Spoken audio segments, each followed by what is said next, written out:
Psicologia em Conversa, uma rubrica dedicada à saúde mental. À segunda-feira, pelas 10h30, com a assinatura do psicólogo Dr. Ricardo Ribeiro Silva e seus convidados. Na saúde mental, a sua palavra conta. Depressão, ansiedade, fobias, entre outros temas. Psicologia em Conversa. Informar e esclarecer. 10h31, sejam bem-vindos a mais uma rubrica de Psicologia em Conversa, como acontece às segundas-feiras, sempre com a presença do psicólogo Dr. Ricardo Ribeiro Silva e em 15 a 15 dias com um convidado. Hoje, uma convidada, a doutora Júlia Silva, psicóloga clínica, e o tema que vamos abordar hoje, como tínhamos prometido há 8 dias atrás, é precisamente o divórcio e de que forma é que este tem impacto nos pais e nas crianças. Antes de avançarmos para o tema, gostaria mais uma vez de dizer que os contactos estão disponíveis, caso seja a sua intenção, o 255-539-098 ou ainda através do nosso e-mail psicologiaemconversa@gmail.com. Coloque as suas questões, as suas dúvidas, estaremos aqui precisamente também para lhe dar o melhor esclarecimento. Já sabe, como sempre, pode participar mesmo de uma forma anónima, vamos respeitar a sua identidade. Agora sim, doutora Sofia Silva, doutor Ricardo Silva, bem-vindos. E quem é a doutora Silva, doutor Ricardo? Faça-nos aí, precisamente, também a radiografia da nossa convidada. Sim, antes de mais, só para corrigir a doutora Júlia Silva, não há problema, acontece. Nos diretos acontecem estas coisas, não há problema nenhum. Eu só, antes de apresentar a nossa convidada, eu queria só deixar aqui uma nota, Raul, é que na sexta-feira eu vou fazer parte dos oradores nas jornadas científicas de enfermagem da CESPO, e o tema da minha intervenção vai ser saúde mental e o eco do que vivemos, e eu queria só deixar aqui uma pequena informação sobre este evento, seja como for, depois quem estiver interessado tem informações mais precisas nas redes sociais, está bem, que eu deixei no Instagram do programa. As jornadas científicas de enfermagem de 2022 da Escola Superior de Enfermagem do Tâmega e Sousa, ou seja, pertencente à CESPO, este ano têm o tema Cuidar mais onde estamos, para onde vamos, a realizar-se no dia 20 de maio, com início às 14 horas, através da plataforma Zoom. Com a inscrição gratuita. Para realizar esta inscrição, os interessados terão que aceder depois ao site da CESP, e estes dados, o site e o link da inscrição eu deixei nas redes sociais, está bem? Quem estiver interessado, basta ir lá. E pronto, e agora passava então a apresentar aqui a nossa convidada. Antes de mais, bem-vinda, doutora Júlia. Obrigada.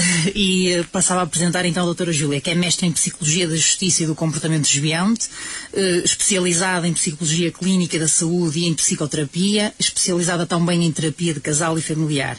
Ela é psicóloga clínica no Instituto de Desenvolvimento em Paredes, psicóloga clínica na Clínica Bem-Estar no Porto, e é também psicóloga forense no Instituto de Medicina Legal e Ciências Forenses no gabinete de Penafiel.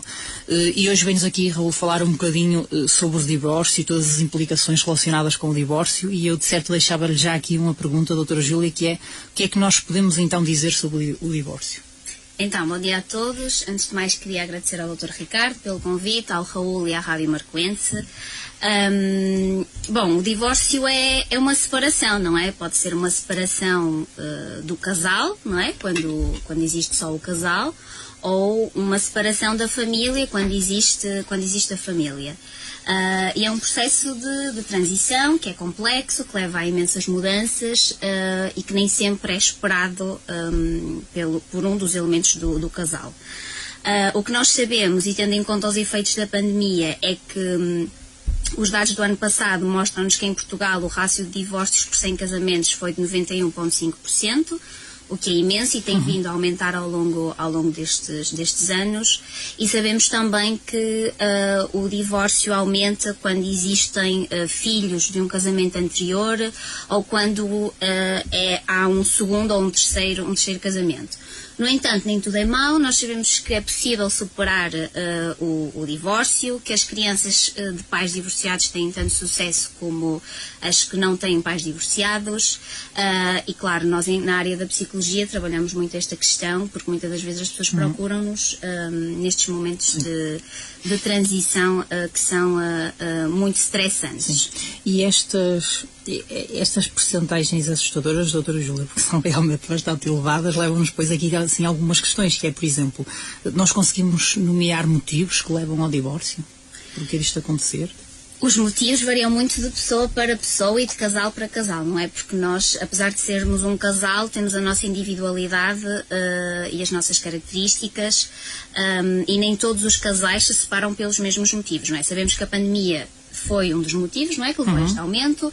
Depois há questões, por exemplo, as dificuldades na comunicação, a falta de intimidade no casal, a infidelidade também, que é muito comum. Muitas das vezes a não partilha das tarefas domésticas ou das responsabilidades em relação aos filhos, quando existem filhos. E depois questões como, por exemplo, a violência física, a violência psicológica, que foi um tema também que já foi falado aqui, não é? A questão da violência doméstica, dificuldades financeiras e entre outras. Os motivos são variados. No entanto, independentemente do motivo, não é, que leva ao fim da relação, é uma experiência que muitas das vezes pode ser muito dolorosa, não é? E levar a que as pessoas caiam em questões como depressão, quadros de ansiedade e coisas desse género. Sim, pois aí é que acaba por haver esta procura, não é? Esta procura de ajuda. Sim, porque o divórcio acaba por despoltar muitos sentimentos nas pessoas, não é? Desde a raiva, a dor, o medo de ficar sozinho, não é? O medo em relação ao futuro, porque nós quando vivemos em casal temos uma segurança diferente, e quando nos separamos temos algumas perdas, não é? Sim. Mesmo em termos sociais, perdas de amigos, perdas na segurança financeira também, projetos que são partilhados em comum que ficam pelo caminho, não é? E tudo isso gera... Esta questão do luto, não é? Das relações, do luto das coisas, acaba por ser muito assim, não é? Sim. É como quando a gente perde alguém, não é? Como quando alguém morre, nós temos um período de luto para nos adaptarmos a essa perda. No divórcio, e estamos a falar no divórcio, mas pode ser no fim de uma relação, não é? De namorados, não tem que ser necessariamente no divórcio. Há também aqui um período de luta em que as pessoas têm que se adaptar a estar sozinhas, não é? E esta nova vida, esta nova... Exatamente, esta nova realidade. Isso é interessante porque acabamos por nos levar para aquele caminho. Ou seja, falamos em divórcio e as pessoas pensam, procurou-se ajuda exatamente por causa do divórcio. E às vezes não tem nada a ver com isso.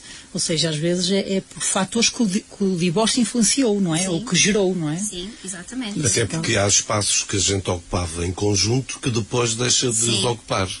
Trilha outro caminho, né? Essas rotinas. Dia, as coisas que se fazem em conjunto e que depois de repente desapareceram, que se calhar na altura não se valorizava porque já se estava se calhar embrenhado num conflito e de repente percebemos, mas afinal até sinto falta disto, não é? Pronto. E é nesse todo que depois as pessoas se sentem desamparadas. Pelo menos o que eu sinto quando tenho pais, normalmente tenho pessoas em consulta que são pais que estão divorciados e que têm filhos, ou então só casais que estão em processo de divórcio. É exatamente isso, é sentirem-se completamente desamparados e depois, muitas das vezes, o conflito e o litígio que advém daí. Sim. É? Isso é interessante porque mesmo com as crianças acontece igual e vamos verificar muitas vezes aqueles sintomas muito idênticos a quando acontece uma situação de luto, não é? Sim. De perda. É giro perceber isso na prática, ou seja, a criança se sente igual entre aspas, como é óbvio, como se tivesse alguém morrido, como tivesse havido o luto de um familiar. Isso é muito interessante. Isto leva-nos a outra pergunta, doutora Júlia, que é o seguinte: e quando há filhos? Antes disso, se calhar, só para as pessoas também terem aqui uma noção, é suposto que ao longo do tempo, não é? Claro que no início é difícil, mas é suposto que ao longo do tempo as pessoas comecem a atingir um equilíbrio e que estas questões todas emocionais acabem por se resolver. Podem não se resolver de forma individual, não é? Ou seja, às vezes é necessário recorrer à ajuda, mas a verdade é que ao fim de um tempo as pessoas acabam por se dar conta que se calhar foi a melhor decisão o fim da relação. Claro que para que isto seja saudável e para que as pessoas encontrem um equilíbrio também têm que ter comportamentos que levem a esse equilíbrio, não é? Por exemplo, a investir no autocuidado, a pensarem nelas em primeiro lugar, a explorar novos interesses, evitar comportamentos comportamentos de risco, muitas das vezes as pessoas acabam depois por ter comportamentos mais, por exemplo, de recurso a consumos de álcool, de drogas, o sair muito, não é? O sair à noite, comportamentos às vezes de risco em termos sexuais, não é? Procura de preencher aqui um vazio, também acontece muito, e evitar, claro, fazer isso. Criar novas rotinas, ou seja, descolar um bocadinho daquilo que já existia antes e, claro, quando tudo isto não é possível, procurar a ajuda de um profissional, quanto mais não seja para se partilhar aquilo que se sente e o profissional, neste caso o psicólogo, que acabará por ser o mais adequado, o psicólogo poder aqui mostrar também o outro lado do divórcio, não é? Porque as pessoas veem só o lado negativo e às vezes têm dificuldade em perceber que também há ganhos quando deixamos de estar com outra pessoa. Até porque normalmente essa ruptura, quando acontece, não interessa se é do marido, se é da esposa, o importante é que essa ruptura havia coisas negativas que levou a essa causa a provocar aquele efeito, não é? É assim, nós numa relação estamos a dois, normalmente, não é? Às vezes estamos a mais. Mas normalmente estamos a dois. Por isso, quando há o fim da relação, se somos um casal, ambos têm uma cota parte de responsabilidade no fim da relação, não é? Não é só porque aquela pessoa traiu que a outra, se calhar também ao fim de um tempo não se foi desconectando, não se foi desligando e fez com que desse margem para que a outra pessoa procurasse outras coisas, não é? Há aqui um conjunto de responsabilidades, não é só a culpa é da mãe, a culpa é do pai, a culpa é do marido, a culpa é da mulher. Não é linear, claro que não. Pois até porque quem pede o divórcio não quer dizer que seja essa pessoa que quer acabar, não é? Certas vezes as circunstâncias levaram a que fosse obrigada, vamos dizer assim, a acabar, não é? Doutora, só para que os nossos ouvintes também entendam, tem havido alguma evolução na questão dos divórcios, relação entre pais e filhos, porque os filhos, de facto, são aqueles que mais ficam magoados, como o Dr. Ricardo ia falando, naquela questão da dor, como se fosse uma perda de luto. Sim. Tem havido alguma evolução ou os pais continuam a usar os filhos como carne para canhão? Sim, não há dados científicos que mostrem se há evolução ou não, mas a verdade é que, tendo em conta que eu estou na realidade clínica, não é? Que é em contexto privado, e depois na realidade um bocadinho forense, que é tudo aquilo que ultrapassa e chega ao litígio, não é?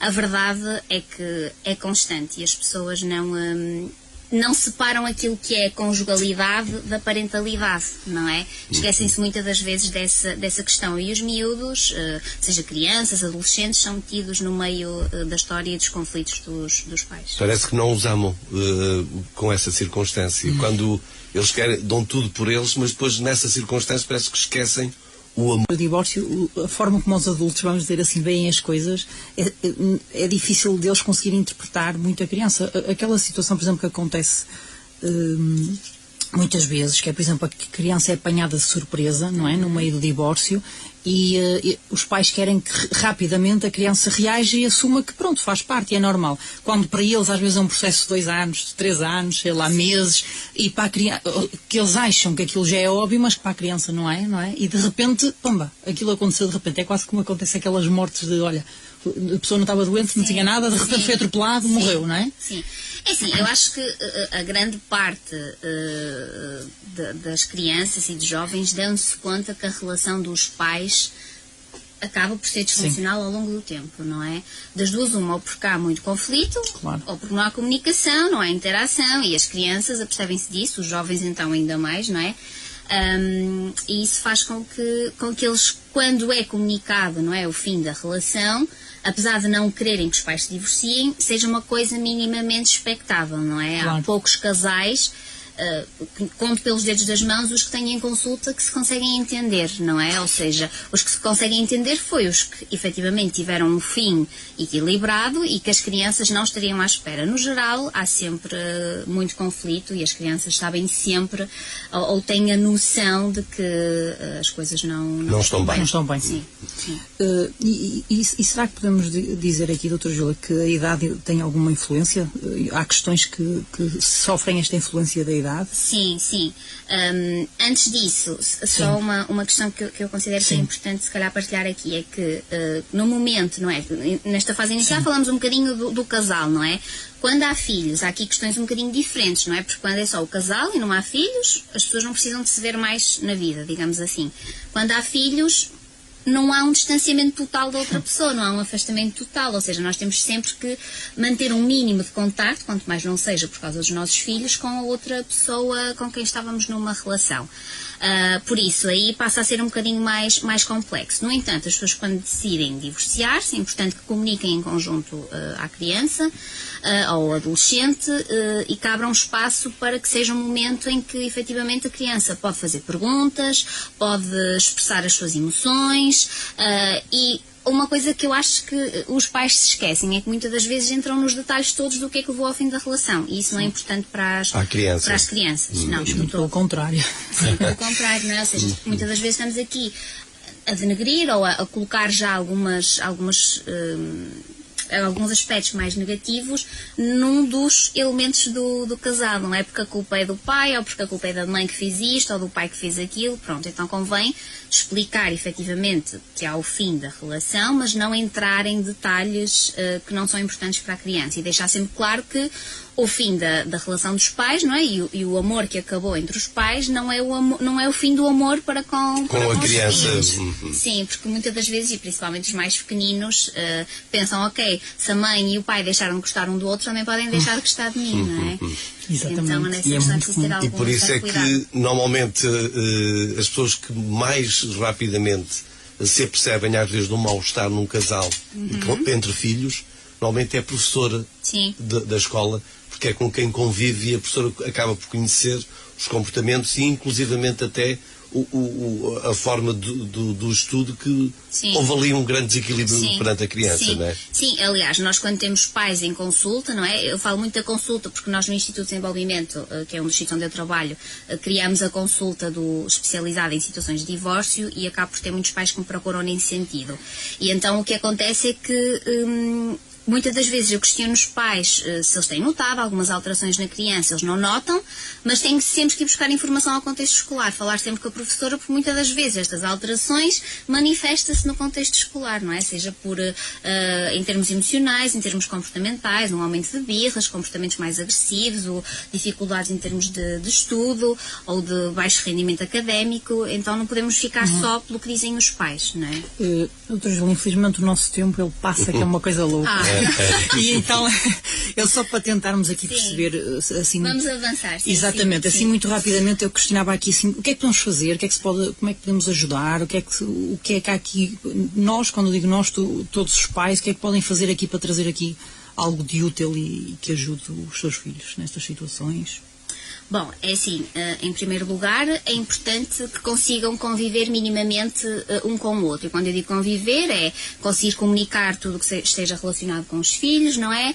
Partilhar algumas regras e haver aqui uma certa consistência. Claro que não tem que ser igual em casa da mãe e em casa do pai, mas há regras, se calhar basilares, que convém que sejam minimamente iguais. Estar atentos a determinados comportamentos das crianças e perceber que há alguns sinais de alerta, não é?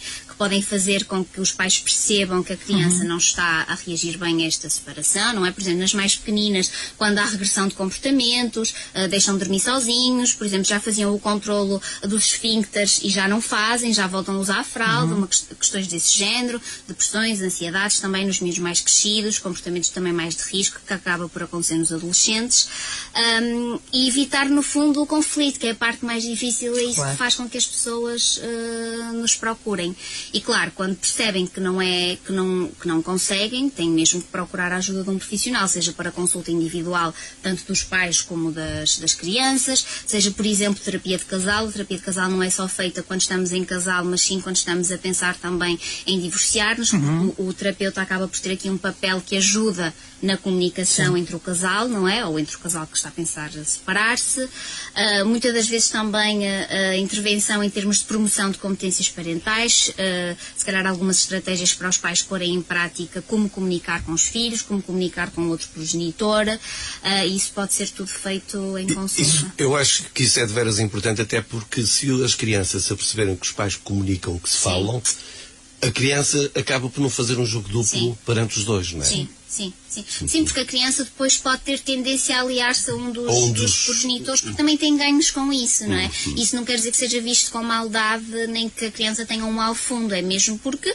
Para proteger-se. Sim. E porque há determinados ganhos com isso, e porque parecendo que não é que eu tenho 2 casas e até é fixe quando vou para a casa do pai ele dá-me tudo, e quando vou para a casa da mãe ela não me dá nada, ou vice-versa, não é? Pronto, também depende muito da guarda e afins, mas isso estava pano para mangas, para voltar cá, para voltar a falar nisso.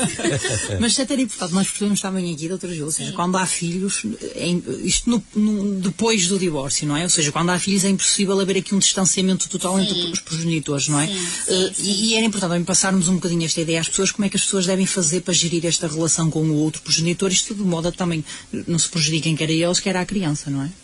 Sim, isso foi um bocadinho aquilo que eu já disse, não é? Ou seja, é os pais se perceberem que sozinhos não conseguem procurar ajuda, não é? Munirem-se de outras competências, não ficarem só focados na questão da outra pessoa, não é?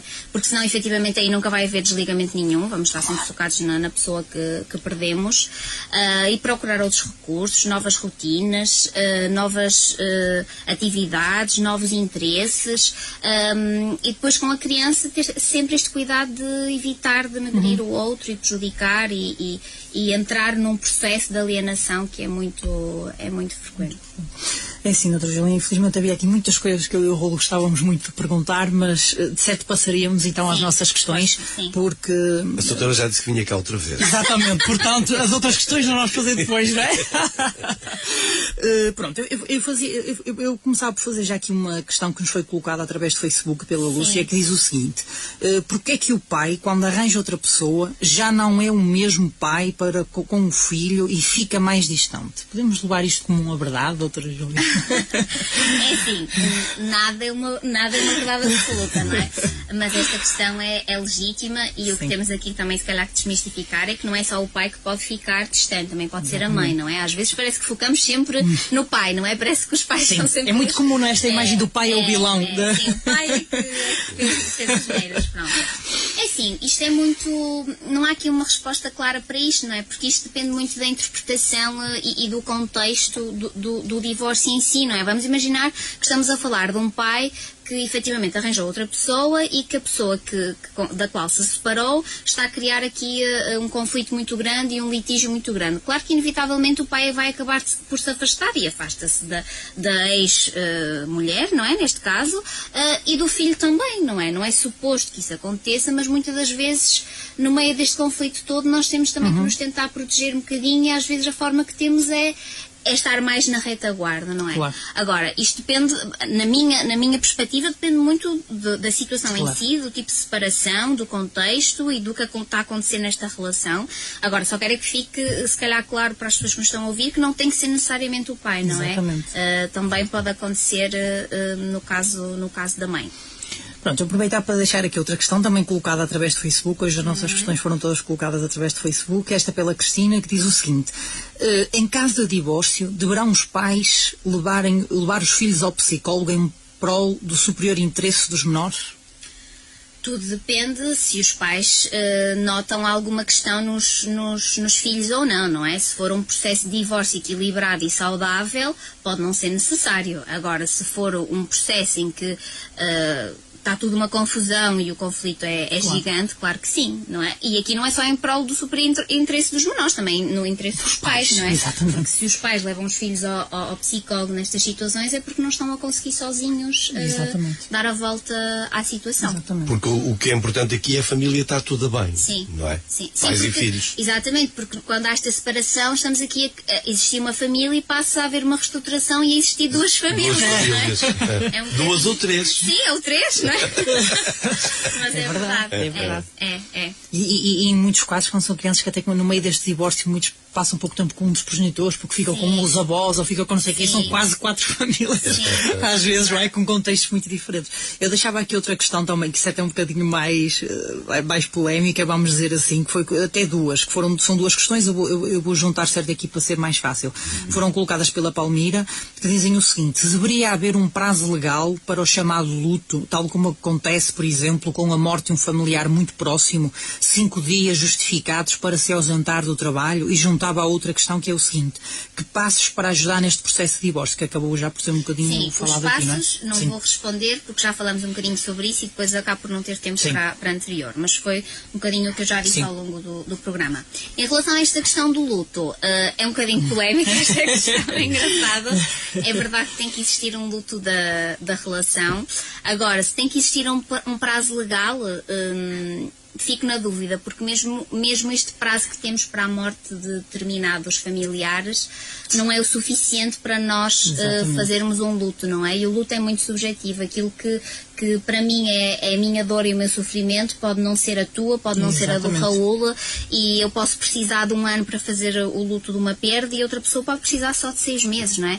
Por isso estes 5 dias... Nunca tão pouco tempo, exatamente. Mas ela pessoa tirar 5 dias de férias. Porque as feridas não cicatrizam todas da mesma maneira, não é? Não.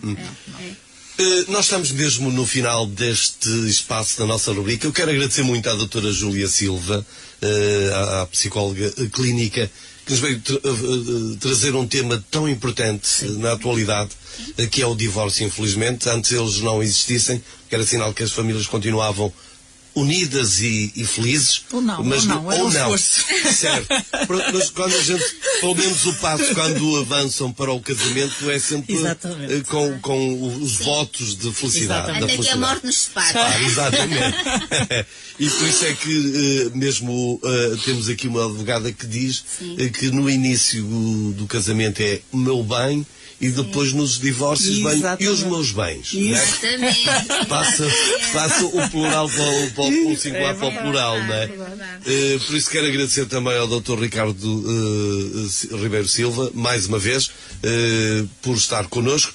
E a Psicologia em Conversa volta de hoje a 8 dias e contamos com a doutora Júlia Silva um destes dias novamente para darmos continuidade a este tema. Está bem? Muito obrigado. Obrigada, será um prazer.